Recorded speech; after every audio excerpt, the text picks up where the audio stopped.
Welcome back to the Don't Tell Me About Yourself podcast. We are at the Shaker booth at Unleash America in Las Vegas. And today we are sitting with Daniel Birkholm from Start. Daniel. Can you tell us about your company? Sure. Yeah, so Start is a platform used by a lot of enterprises worldwide to measure hiring experience. So think of it as candidate experience measurements, hiring manager satisfaction, quality of hire measurements, and stuff like that. So that's what we do. We love data. So that sounds, and we love data in the hiring space specifically. What kinds of metrics do you help companies with, or what do you notice that your clients are most focused on from a metric or data standpoint? Yeah, so one of the things that Start is most famous for, that's basically bringing the NPS into the candidate experience game. So we call it CNPS, Candidate Net Promoter Score, right? Make sure we tell everyone what NPS is. Yeah, so the Net Promoter Score, and there's an NPS framework, so it's a scale from 0 to 10, taking the ones giving you 9 and 10, and deduct the ones giving you 0 to 6. And that would give you a score between 100% and minus 100%. And how is that measured? What goes into that measurement? Yeah, so basically we trigger out these surveys going out to candidates after a recruitment process is done. Yeah.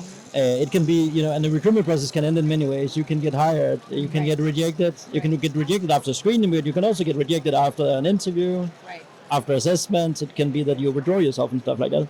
So basically we just help them, a question could be how likely are you to recommend others to apply for this company based on your own experience, and then you rate that.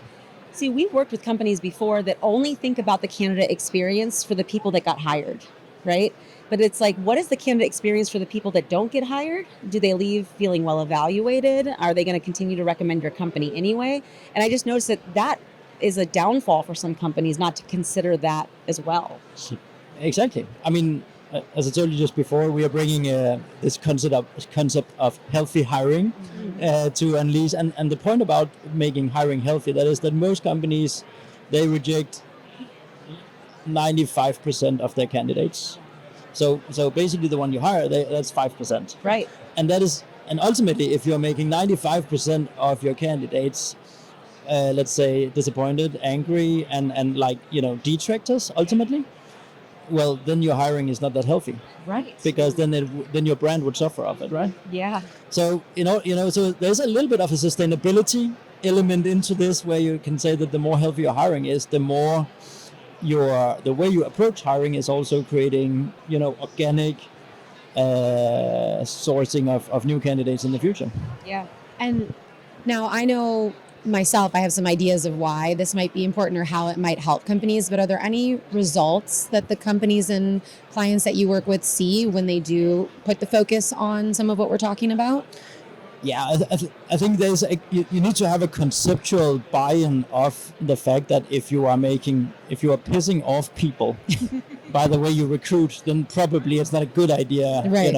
Right. And there are different kind of studies. I think it's like 50% of candidates that are unsatisfied after a hiring process, they are most likely not going to be a customer of yours in the upcoming period. And if they are super happy, then they're actually more willing to buy your products. Yeah, that's such a great point. We were talking to someone earlier that was making the point that the candidates are also your customers. 100%. And if you're overlooking that, you're definitely missing something, in the process. And it's super important. And then there's also just the hiring element to it, right? Which is, you can say that most candidates, they are interviewing for several companies.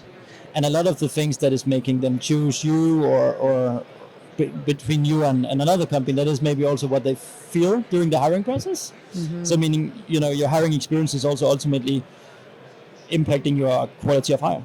Yeah. And we have in our social media following, we get a lot of comments and direct messages from people with horror stories of hiring and being ghosted and just really having a horrible experience. And I think of it a lot like when I go out to dinner and I have a great meal, I might tell people about it, right? But I'm not running to Yelp or Google to review it. But if I have a bad one, I'm like, everybody needs to stay away. Exactly. And so the same kind of applies, right? 100%. In this instance as well. Yeah. So measuring that could have significant impacts for companies because you can't measure that. And that's actually also it's part of the business rationale of doing it, right? Because then what we help our customers with, that is to do that in a more closed environment where it's getting more nuanced. Because it can also you can also paint this picture of, I was I was rejected, so this is just an awful experience. And that's why the context is extremely important, Yeah. right? So Yeah, because you can be rejected for a company and, like Lorna said, feel well evaluated, have a great experience if this communication was there and you understand why. exactly.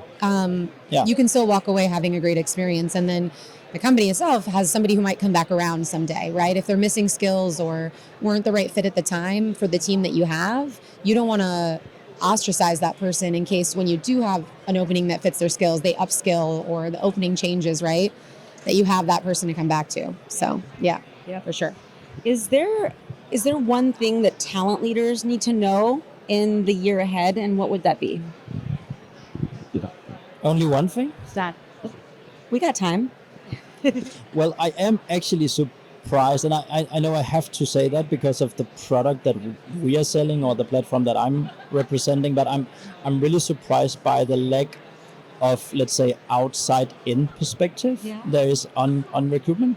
I think that a lot of TA leaders at the moment, they are super obsessed about, how can we utilize AI, how can we implement the AI and how we do hiring, but they have not installed these kind of feedback loops, which basically ultimately is measuring the user experience of it. It's so focused on reducing cost per hire and time to hire and increasing efficiency and so on. But it's just, hiring is ultimately about bringing in the right people to the company.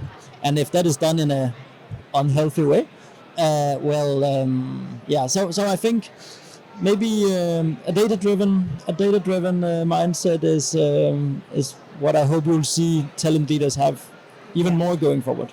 Facts over feelings. That's how it should be.